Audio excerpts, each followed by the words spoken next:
Welcome to your deep dive. Yeah. You know that feeling where you get stuck Yeah. and you just can't choose between all the options? Oh, yeah. It's like you're standing in front of all the cereal at the grocery Okay. store and you can't pick one. Totally. That's choice paralysis. And that's what we're going to unpack today. Yeah. And this one is specifically for you because you asked for it. Oh, that's cool. And it's something that a lot of people struggle with, but it can be especially tough for people on the autism spectrum. Yeah, for sure. And to help us really get into this, we have an expert here Hi. who is going to walk us through it. Happy to be here. They've got some really fascinating insights on how choice paralysis can affect autistic individuals. Yeah, it's definitely something I've seen a lot. Okay, so before we get into like the why of it all, Right. can you give us a clear picture of what's actually happening when we experience choice paralysis? I know it can feel like our brains just short circuit. Yeah, it really can. It can feel like that. Yeah.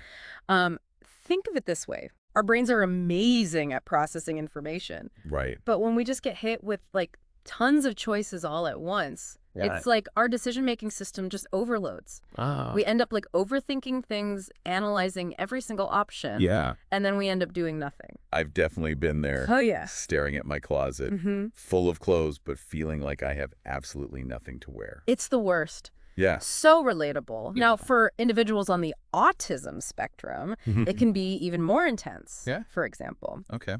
you might remember from the stuff you shared that listeners' name had that experience at the electronics store. Oh, yeah. Trying to pick a new TV. Uh-huh. Just so many options Yeah. with all the different specs and features, and Right.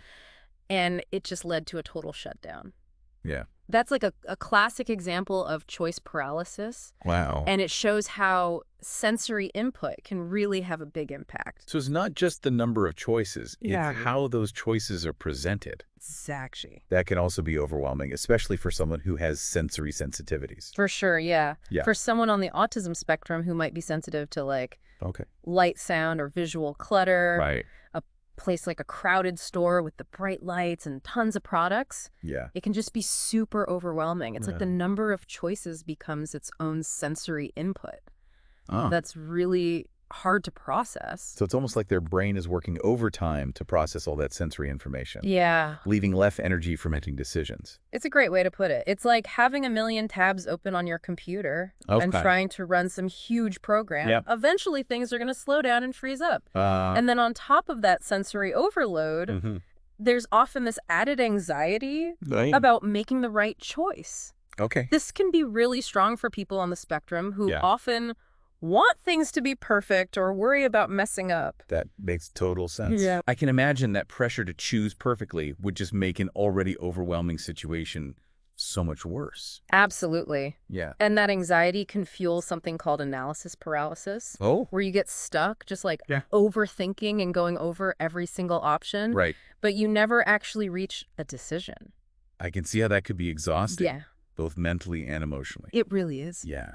Now, to understand this even better, we need to talk about executive functions. Okay. You might be wondering, like, what are executive functions? Yeah, what are they? Well, they're like the management team of your brain. Okay. They're responsible for things like planning, organizing, and time management, Right. all of which are like super important for making good decisions Yeah. effectively. So if someone is already struggling with those executive functions, which can be common in autism, a situation that requires a lot of complex decision-making Yeah, can feel impossible. exactly. It's like, imagine trying to plan a trip with no map or organize a project with no to-do list. Right? It's like trying to get through a maze blindfolded.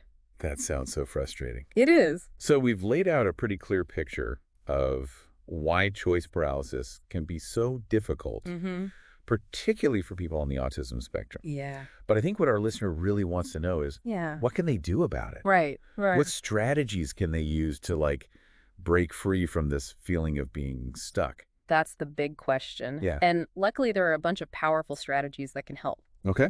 One of the simplest and most effective is to just limit the number of options. Oh. This is something that really resonated with you in the research you sent. Oh, yeah, that's right. You were highlighting a section about capsule wardrobes, which is brilliant for managing clothes. Yeah. It's about making a smaller, more intentional collection of clothes Right. that you can easily mix and match. So Yeah. you don't have to make a million decisions every morning. Yeah. I love that. It's about streamlining your choices so you don't get overwhelmed. Uh-huh. And you can use this for anything. Like, instead of freaking out over a huge menu at a restaurant, make a list of like your top 5 favorite dishes or restaurants. Okay. And just rotate through those. I love that. Takes the pressure off. Yeah. Of having to make a brand new decision every time. Right. It's about having some structure and predictability to make making decisions easier. Okay, so limiting options is one powerful strategy. Yeah. What other tools can people use to deal with choice paralysis? Well, visual aids can be super helpful, especially for people who process information visually.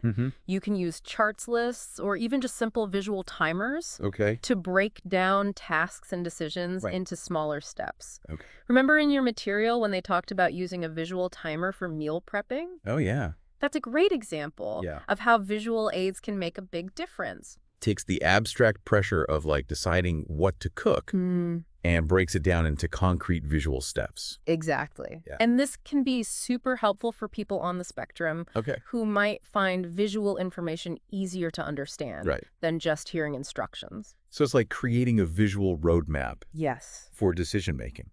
Now, another helpful strategy is prioritization, which is all about figuring out what you really need and want. In any situation. It's about asking yourself, what do I really need to accomplish here?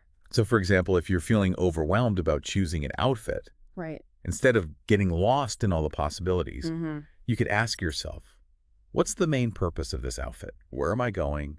What's the weather like? What's going to make me feel comfortable and confident? Exactly. Yeah. By figuring out your priorities, you can get rid of a lot of the unnecessary choices and make the decision easier. I'm noticing a theme here. What's that? It seems like a lot of these strategies are about creating structure and simplifying choices to make you feel less overwhelmed. You got it.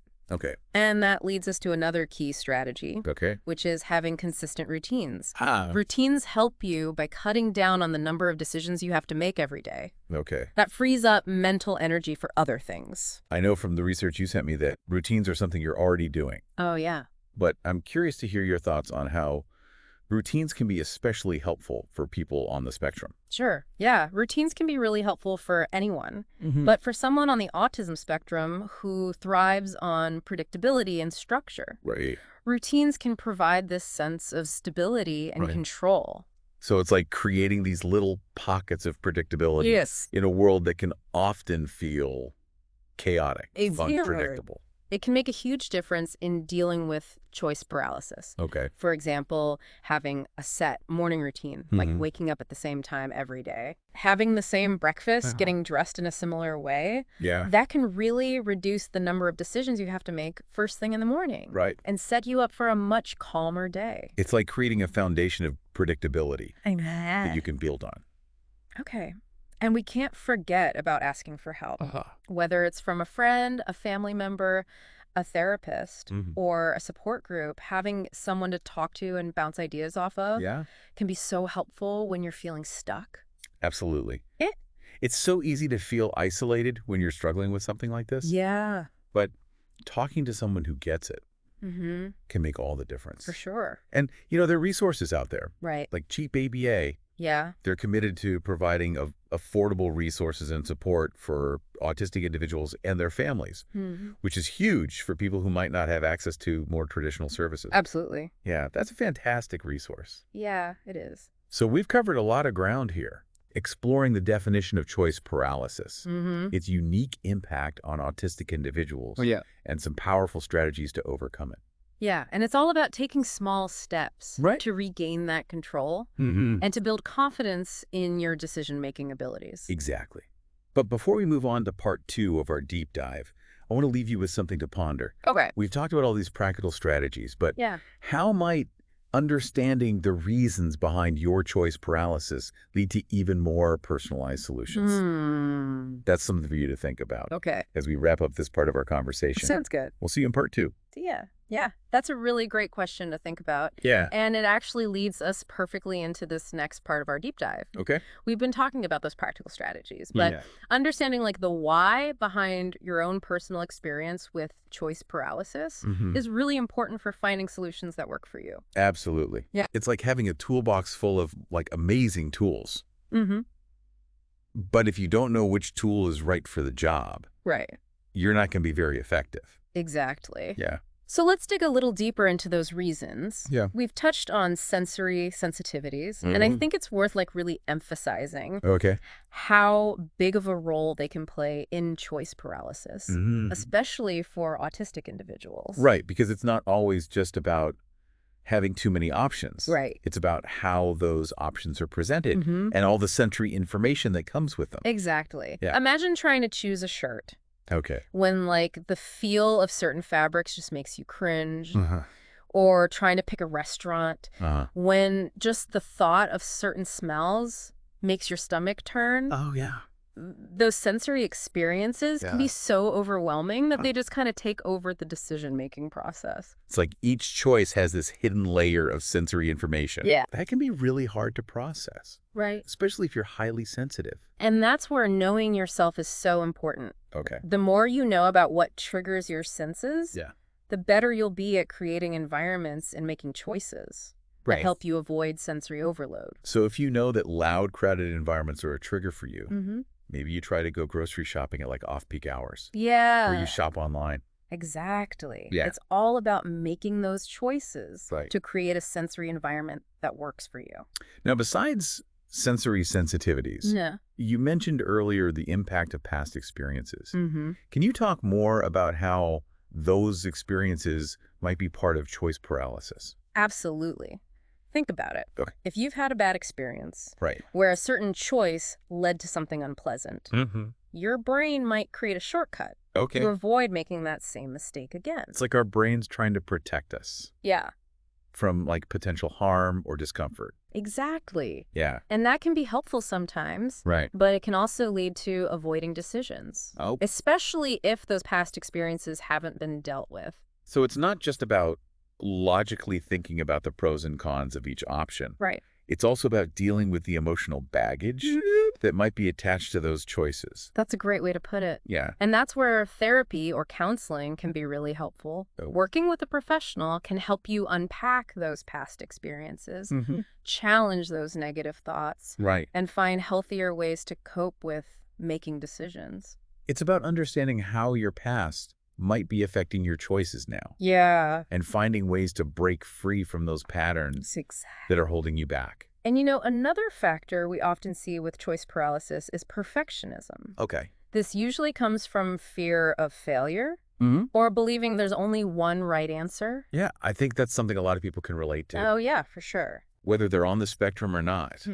We live in a culture that's obsessed with perfection. It's true. And achieving the ideal outcome. Yeah. Social media definitely doesn't help. It's always showing these perfect lives. It's easy to compare yourself and feel like you need to make choices that meet some impossible standard, which can be paralyzing. So how do we deal with that? Yeah. How do we break free from that perfectionist thinking?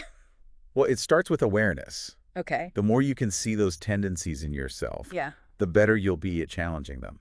It's like noticing those critical voices in your head that tell you you need to choose perfectly. Right.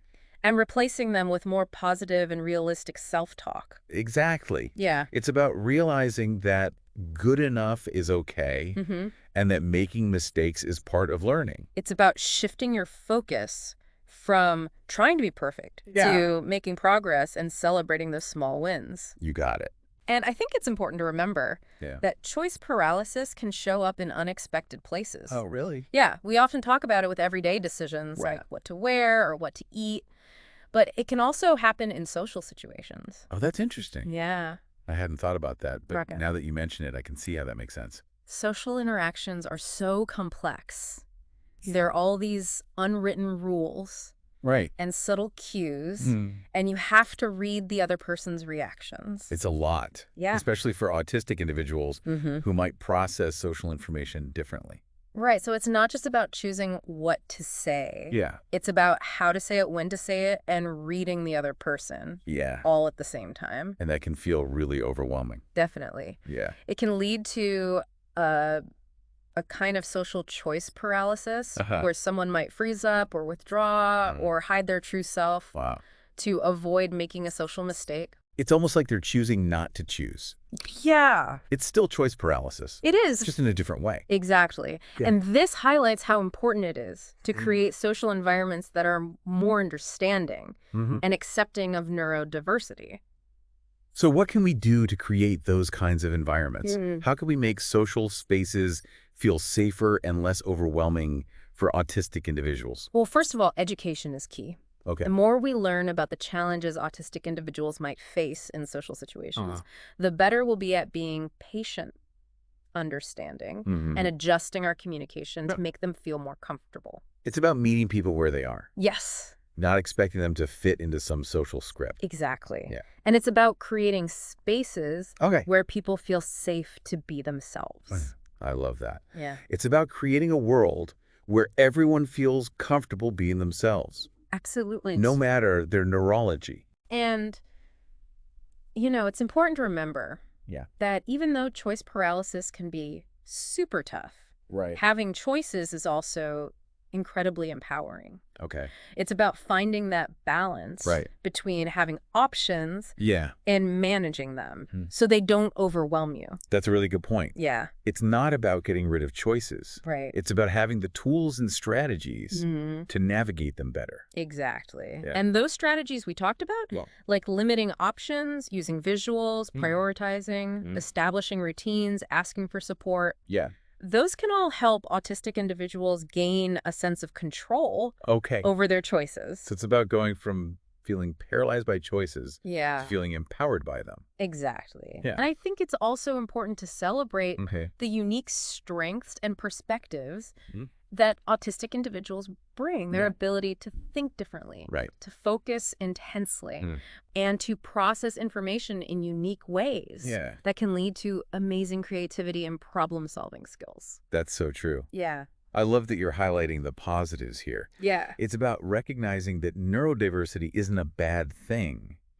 It's just a different way of experiencing the world. Exactly. Yeah. It's about creating a world where everyone, no matter their neurology, can thrive and reach their full potential. That's beautiful. Yeah.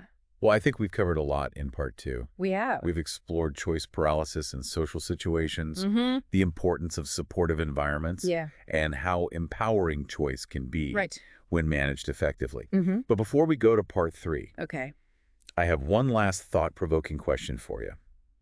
We've talked about so many helpful strategies for dealing with choice paralysis. But one thing that really stood out to me in all the research you sent was this idea that understanding the root cause of your choice paralysis can be like the key to unlocking these truly personalized solutions. Absolutely. I'd love to explore that a bit further. Okay, yeah, let's do that. Before we wrap things up. Sounds good. Okay. That's such a great point. Yeah. And it really brings together everything we've been talking about. Right. It's not just about having the strategies.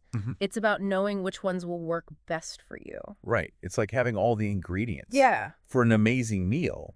But if you don't know the recipe or how to combine them, you're not going to end up with something you like. Exactly. I love that. Yeah. So let's talk about some of those key ingredients that make up someone's experience with choice paralysis. We've already touched on sensory sensitivities. Right. And how those can make easy choices feel impossible. And I remember you mentioning in our notes that there was a specific example. Oh, right. In the listener's research material. Yeah. About struggling to choose clothes. Because certain textures. That's right. Just feeling unbearable. Yeah, it really highlighted how something as basic as getting dressed can be a real struggle when sensory sensitivities are involved. It's not just about the look of the clothes. Right. It's about how they feel. Exactly. And for someone who's really sensitive to textures, that can make all the difference. It's a good reminder that what might seem small to one person can be huge for someone else. Exactly. And that's why it's so important to know yourself. It is. The more you know about what triggers your senses, Yeah. the better you'll be at creating environments and making choices that help you avoid sensory overload. Absolutely. So, for example, if you know that bright fluorescent lighting is a trigger for you, Right. maybe you choose to shop at stores with softer, more natural lighting. Yeah. Or you shop online. Exactly. If possible. Being proactive. And creating that sensory environment that works for you. We've also talked about how past experiences Yeah. can create these mental shortcuts that lead us to avoid certain choices. Right. What advice would you give to someone Okay. who's trying to move past those negative experiences and make decisions more confidently? That's a great question. Yeah. And I think the first step is to just acknowledge those past experiences. Okay. Even if they feel like ancient history. Right. They're still there in your nervous system. Wow. They've shaped how you see yourself and your ability to make choices. It's like they've left a mark on our brains. Yeah. Affecting how we see things and how we act. Right. Even if we don't realize it. Exactly. Wow. And that's where therapy can be so helpful. Well, working with a therapist can help you safely explore those past experiences, deal with the emotions attached to them, and create new, more positive beliefs about yourself and your decision-making. It's like giving yourself permission to heal from those past hurts and create a new story for yourself. Exactly. That's amazing. And as you start to challenge those old beliefs and trust yourself more, you'll naturally start to feel more confident making choices that feel right for you. Another thing we've talked about is perfectionism. Right. And I think this is something so many people struggle with. Oh, yeah, for sure. It's so easy to get caught up in chasing the perfect choice. Yeah, but as we've said, perfection is a myth. It is. And it's a dangerous one. Yeah. Because it just sets us up for failure and stops us from doing anything. Wow. The truth is, there's no such thing as a perfect choice. And accepting that can be really freeing. It's about shifting our focus. Yeah. From trying to be perfect to just making progress. Exactly. Yeah. And celebrating those small wins along the way. Right. Every choice we make is a chance to learn and grow, even if it doesn't turn out exactly how we planned. It's about seeing those so-called mistakes as valuable lessons that help you make better choices next time. As we finish up this deep dive, I just want to emphasize that choice paralysis doesn't have to control your life. It doesn't. It's a challenge.